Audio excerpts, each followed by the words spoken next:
Oh, Vénéo. Voilà un autre faux pasteur. Il s'appelle Jean-Yves Boussougou. Il est du Gabon. Il passe son temps à mourir des petits enfants dans l'église. Des garçons comme les filles. Vous serez tous dévoilés un à un. Voilà. Venez regarder. Des États-Unis, j'avais décidé de faire un séjour à Libreville de 2 semaines. Je commence à m'adresser à mes petites sœurs en leur disant pourquoi vous avez décidé de ne plus servir Dieu. Et parmi mes nièces, il y a une qui me dit il a abusé des enfants à l'église. Je lui demande est-ce que tu connais ces personnes, ces filles qui l'auraient abusé? Et elle me dit je fais partie de ces filles-là qui ont été violées par le pasteur. Le révérend Jean-Yves Boussougou est un homme marié, c'est l'époux de Madame Boussougou et c'est le père d'une nombreuse famille. Nous avons fait confiance en cet homme. Il était comme un frère pour nous parce que nos mamans l'avaient adopté. Mais qu'est-ce qui fait en sorte que vos fidèles viennent vous voir et confiance en vous? Je crois que mes fidèles ont confiance en moi parce qu'ils ont eu le temps de me connaître et ils se sont rendus compte que j'étais crédible. Pasteur Jean-Yves Boussougou a toujours été le bienvenu dans notre maison. Nous l'avons servi à manger, à boire. Et en retour, il a eu le courage de violer ma cousine et ma nièce. Et pas que. Il y a eu beaucoup de victimes.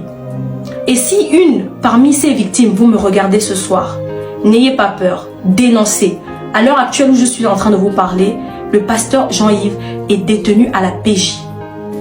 Il a avoué les faits. Il ne savait pas qu'il était enregistré, mais il a avoué avoir violé ces filles-là. Il a même avoué avoir violé des petits garçons. Quelqu'un qui dirige toute une église. Quelqu'un qui est censé rapprocher les gens de Dieu. Il y a une fille qui dit qu'elle ne sait plus comment elle va se rapprocher de Dieu. Elle a peur de parler à des pasteurs. Elle a peur de rentrer dans une église. C'est ça qui est devenu l'église aujourd'hui. Faites attention à vous. Prenez soin de vous. Soi-disant qu'elles étaient consentantes. Comment un adulte peut avoir ce genre d'expression? Comment un adulte qui réfléchit peut dire que des filles de 14 ans, 16 ans étaient consentantes? Aujourd'hui, nous ne pouvons pas vous dire si c'est simple ou si derrière, il y a des pratiques occultes.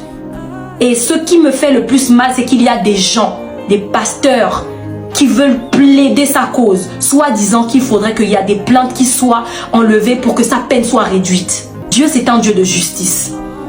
Nous avons pardonné son acte, mais nous voulons que justice soit faite. Que justice soit faite pour ma cousine, que justice soit faite pour ma nièce, que justice soit faite pour toutes ces filles-là qui ont été victimes des différents vices de ce pasteur-là.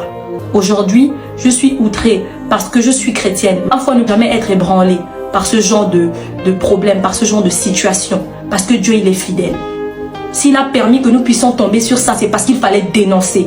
S'il a permis que nous puissions, que ce soit ma famille qui soit touchée par ce problème, c'est parce qu'il fallait que quelqu'un se lève pour pouvoir dénoncer.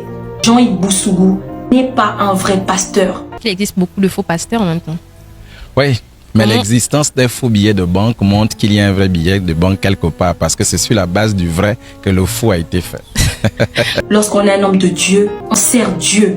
S'il y a des victimes qui regardent cette vidéo, si tu es victime du pasteur révérend, entre guillemets, Jean-Yves Boussougou, les plaintes sont toujours ouvertes. Il ne fait que recevoir des plaintes. Parce qu'il l'a fait pendant toute sa vie. Les autres qui sont encore dans l'ombre là, vous avez intérêt de sortir de vos trous. Allez vous-même vous dénoncer à la police. Partez raconter à la police tout ce que vous avez eu à faire aux enfants dans vos églises. Votre temps est arrivé. Notre Dieu est un Dieu de justice. Voilà. Vous allez lire l'heure.